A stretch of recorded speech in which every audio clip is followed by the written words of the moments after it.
videa. Zdravím vás takhle z auta, takového blbýho úhlu, ale jedu rádi autem a tady není žádný držák. Takže aspoň takhle. Já jedu akorát do Hradce, jedu za Alenkou a jedu vlastně po dlouhé době konečně někam pryč a sama. Takže se na to strašně těším, protože teď jsem byla fakt každý den se Stelčou a byli jsme nemocní a to, tak to bylo taky dlouhý všechno. Takže se teď konečně těším, že jedu sama někam a že budu mít klid si normálně popovídat a tak.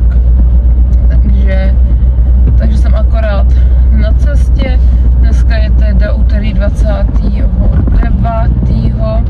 Doufám, já tady ty datumy, to je pro mě vždycky kámen úrazu. A jsem chtěla říct, chci podívat do obchodu. Jo, to je přesně to, co jsem říkala. Podívat jenom do Pepka, mají tam mít věci na skřítky. Tak jsem zvědavá, jestli v našem super Pepku něco seženu. Protože bych řekla, že Pepku v Hradci je nejhorší Pepku, který existuje. Tam většině nikdy nic nemá, a většině tam má jenom krabice. A to je všechno. Ale uvidím, třeba se poštěstí zrovna tam mít budou. Tak se chci podívat. Chci se dojít do Jisku pro balící papíry a stužky. Mám tam právě už vyhlídlý, jaký chci. Tak bych se chtěla koupit, ať je mám. A pár dárků třeba už zabalit. Nejdřív jsem si myslela, že budu dělat Stelč, že to budu balit do zvířátek, ale asi na to i prdnu letos ještě.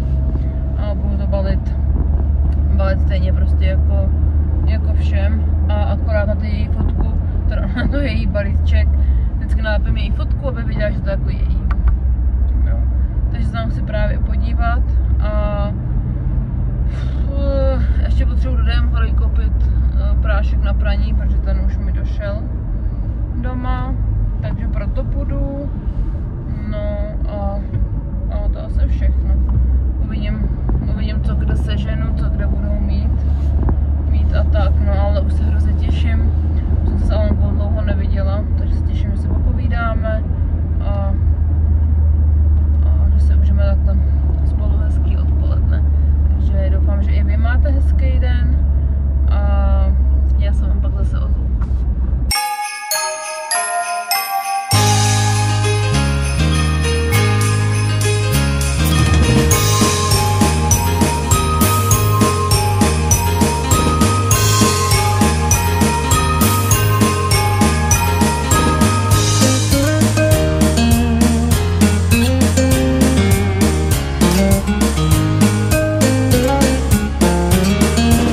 Nechám jenom ukázat, co jsem teda včera nakonec pořídila v tom Pepku a v Jisku. Jako první jsem tam pořídila v Jisku teda balící papíry a letos jsem teda zvolila takovejhle světlonce, taková vanilková barva s takým stromečkama a jsou na tom taky bílé tečky. Ty se mi teda strašně líbily a k tomu jsem pak vzala ještě takovejhle hnědej, kde jsou vlastně různé jako větvičky, tady je třeba něco jako cesmína a tak. Takže se mi to strašně líbilo, že to tak hezky k sobě sedí, jsou takový čistý, jednoduchý, není to nic úplně přepláceného. A strašně, no, protože se mi to líbí a vyzkoumají ty papíry fakt hezký za super ceny. Tady ta role, to má asi 70 cm na 6 metrů, takže celkem dlouhá, stála asi 35 korun nebo 40 korun a tady ta má teda 70 cm a 3 metry, ta je menší a ta stála asi do 50 korun. Ta byla o trošičku dražší, protože z recyklovaného papíru, ale i tak mi to přijde hrozně super. No a pak jsem vzala v Pepku tady tu velkou tašku s lízátkama a s cesmínou a do toho dám Stelče ty věci pro tu panenku, co jsem vám ukázala v předešlém videu. Myslela jsem, že to budu balit do krabice a nakonec dám do této tašky, že to bude vypadat líp a líp to uskladním doma, líp to schovám než velkou krabici. No, takže to jsem pořídila. Pak co jsem teda pořídila, tak jsem tady koupila Stelči v Pepku tady tu brníkovou chaloupku na vyrábění. To stálo 50 korun. Je to z takových těch pěnových desek. a my jsme ji měli minulý rok. To jsem teda zdobila spíš já, ale to si myslím, že už se to ozdobí sama Stelča, takže to jí dám ještě k Mikuláši to skovám. Pak jsem tam teda vzala tady ten stromeček taky na dozdobení, jsem stala 40 korun. Ještě měli sněhuláka a louskáčka, tady jsou jako třpytky, různý takovýhle dárečky, i konfety. A to se vlastně potře lepidlem a může se to ozdobit. Takže to přemýšlím, jestli to dám k Mikuláši, nebo i to tady spíš nechám prostě doma potom na vyrábění, protože to má taky blbý tvar do toho pytlíku. Ale přijeme to hrozně super. Pak jsem tam v Pepku koupila tady ten hádr na nádobí, ten stál 30 korun, ale je to z takového tvrdého materiálu teď, ale až se namočí, tak změkne, takže se mi to líbilo. No a pak jsem si tam vzala houbičky na nádobí, tady toho sněhuláka, toho jsem měla už i minulý rok. Pak jsem tady vzala skřítka a ještě mám perníčka, a ještě měli Santu a toho jsem dávala kamarádce, plus ještě teda perníčka a mám tady ty 3. Uvidíme, jestli si všechny nechám, nebo někomu ještě třeba poputuje mamce, se třeba bude chtít, nebo tak. No a pak jsem tam koupila v Pepku ještě tady ty pytlíky na adventní kalendář, protože já jsem vlastně původně měla v plánu, že použijem tady ty domečky, které se mi teda neskutečně strašně líbí, ale nedám tam moc větší věci a třeba tady to by se mi do toho vůbec nevešlo. Teď doufám, že jsem to Takže jsem zvolila, že nakonec dám tady ty pytlíčky, že do toho ty věci líp nandám a ty domečky se třeba schovám na příští rok, nebo pro Ráďu udělám kalendář nebo něco. No, takže jsem vzala tady tu sadu, to stálo 120 korun a jsou k tomu ještě kolíčky. Ty mám teda ještě vyndaný, protože jsem je na něco používala včera ještě. Ale takže to stálo 120 korun, má to i hezký obrázky, že to není úplně echt přeplácený. Takže ty na to i použiju. Takže z toho mám taky radost. Jinak ty houbičky stály 12 korun a ten hadr stál 30 korun. No a Stelča teď zrovna spí, takže právě si tam do toho už chci nám dát pár nějakých věcí, abych věděla, kolik mi zbývá třeba ještě dokoupit věcí. Takže jsem vám to takhle chtěla jenom ukázat.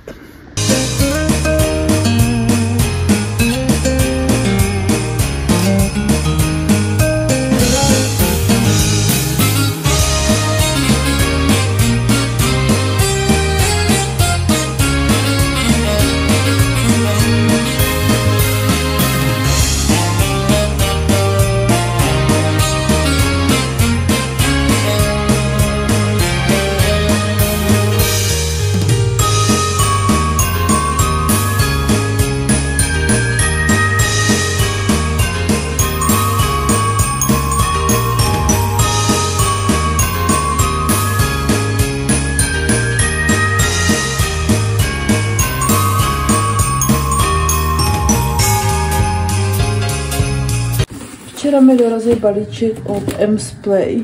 Jsou to vlastně věci na smyslohraní, různé modelíny a tak. Mám to teda jako spolupráci na Instagramu.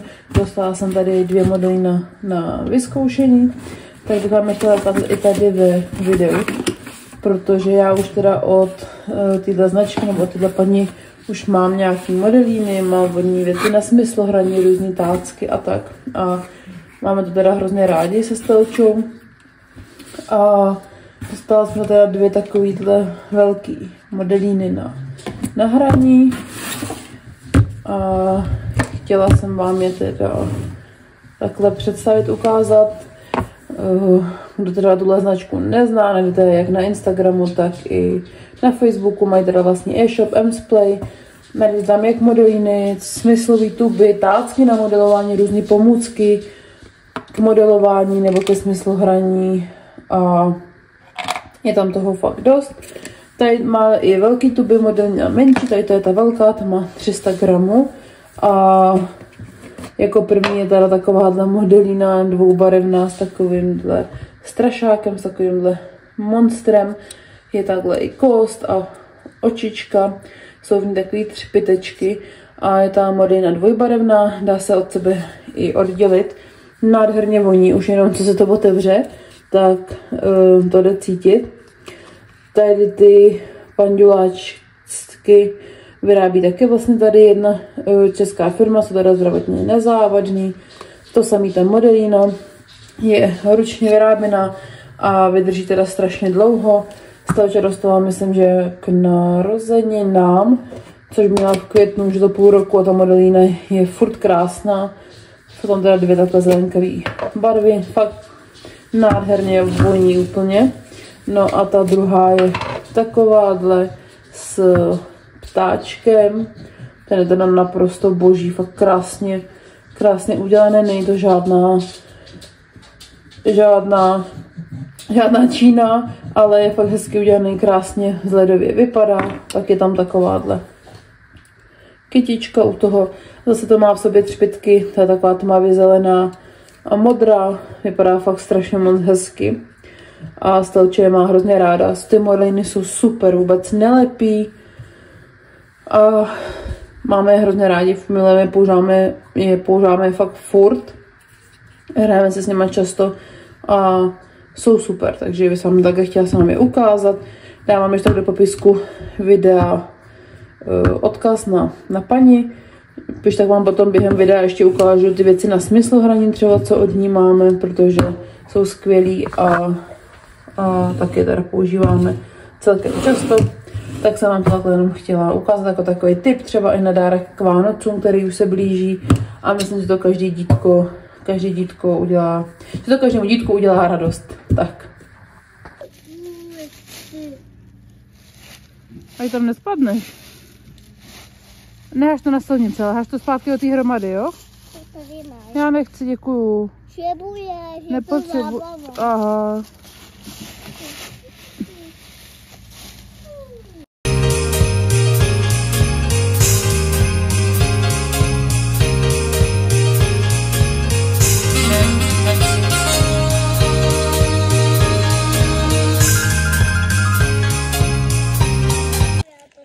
Zdravím o dalšího dne.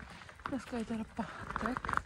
Je něco kolem 11 hodiny a my jdeme teda akorát k mojí mamce a pak půjdeme se ještě projít krádějí babičce. Selenku, budeš mokrá, pojď. Krádějí babičce se od nich, ale dneska je teda venku krásně. Krá nebylo zataženo, ale už to vybralo a svítí krásně sluníčko. Takže jdeme na fotkičky s kočárkem. Víc tady, pozdrav. Pozdrav tady, celý. Tarinko. Řekni čau. Čau. Tam jdeme.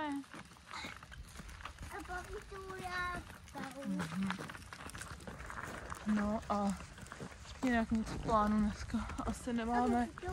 Dneska je 1. listopadu, takže sklízím dýně. Uklízím, abych tak mohla vyndat už brzo Vánoce. Jsem dostala minule od Rádi růže a musím říct, že jsou snad asi nejhezčí růže, co jsem kdy měla. Jsou úplně nádherné, tady ty dvě už jsou vykvetlý a jsou úplně krásné, jsou to nějaký růže harlequin, ale vypadají teda strašně hezky a nádherně voní. Takže z nich mám hroznou radost, tak jsem jenom takhle chtěla ukázat, že jsou fakt krásné.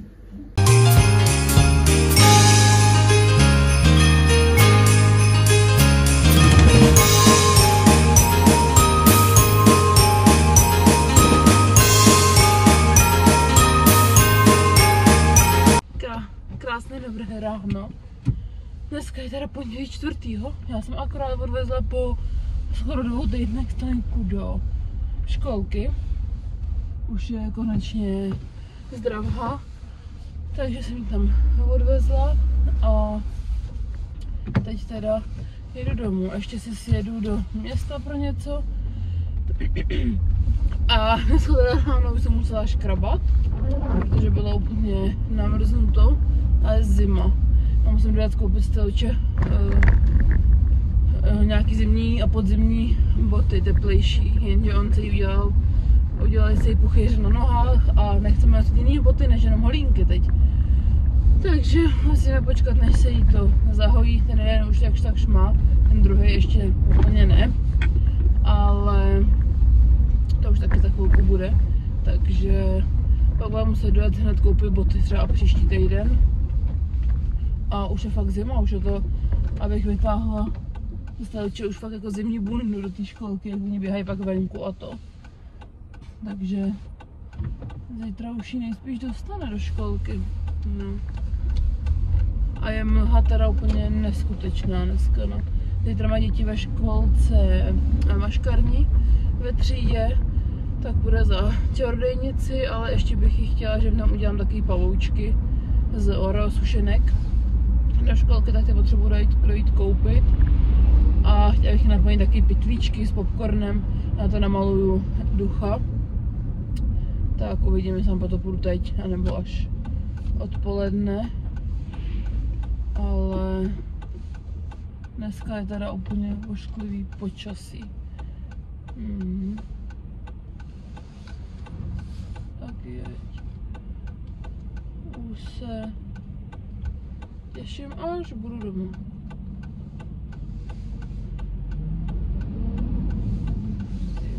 Tohle je.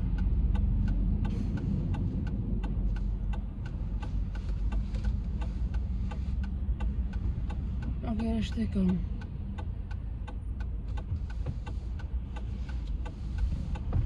Nic nevidím tam.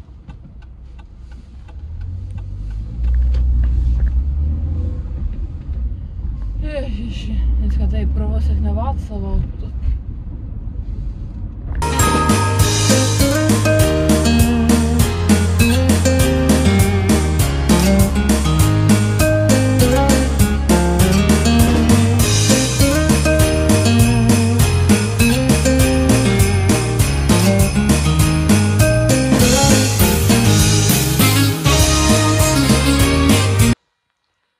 Já tady akorát připravu Stelzu do školky na zítra na halloweenskou akci. Oni to mají trošičku opožděně teda, ale zítra má nějaký maškarní ve školce dopoledne a odpoledne jdeme na lampionový průvod a sebe nějaký popíkání, špekáčku nebo něco myslím.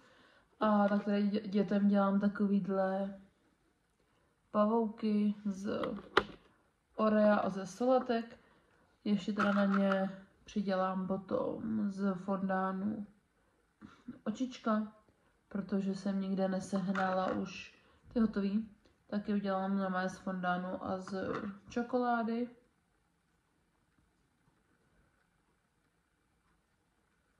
A doufám, že jim to udělá radost.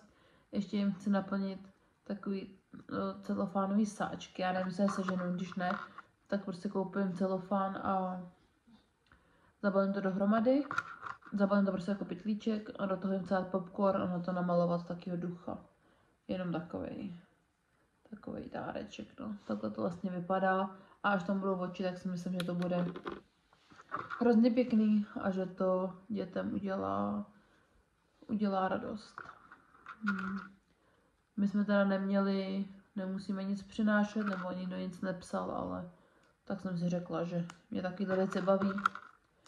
Tak aspoň jim takhle něco udělám. No.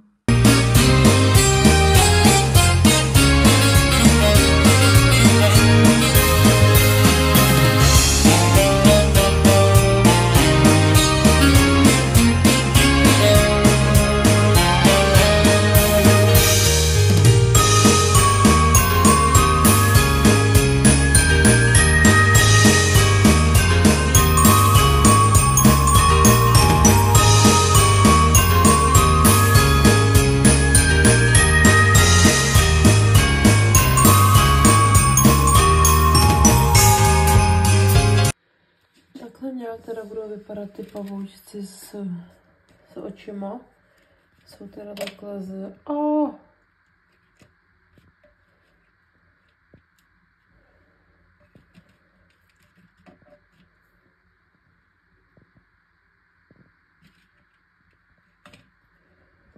Očička jsou teda z fondánu a tam je čokoláda. Samozřejmě, kdybych koupila hotový očička, tak je s tím méně práce a vypadá to něco líp. Ale já je tady u nás nikde neseženu, takže to dělám takhle a myslím si, že i tak to vypadá skvěle a že se to dětem bude líbit.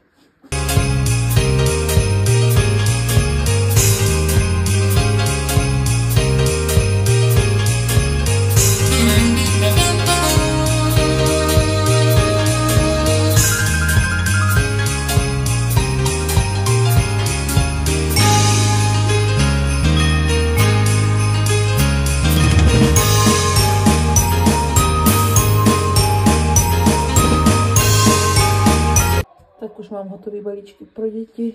Mám tady ještě takovýhle pytlíčky, které jsem plnila popcornem a každý jsem ozdobila jiným strašidílkem. A myslím, že to vypadá strašně hezky, nebo mně se to teda hrozně líbí. A doufám, že z toho budou mít děti radost zítra. Čej, jak máš ty kamínky? Tak? Tak se nám oblíc.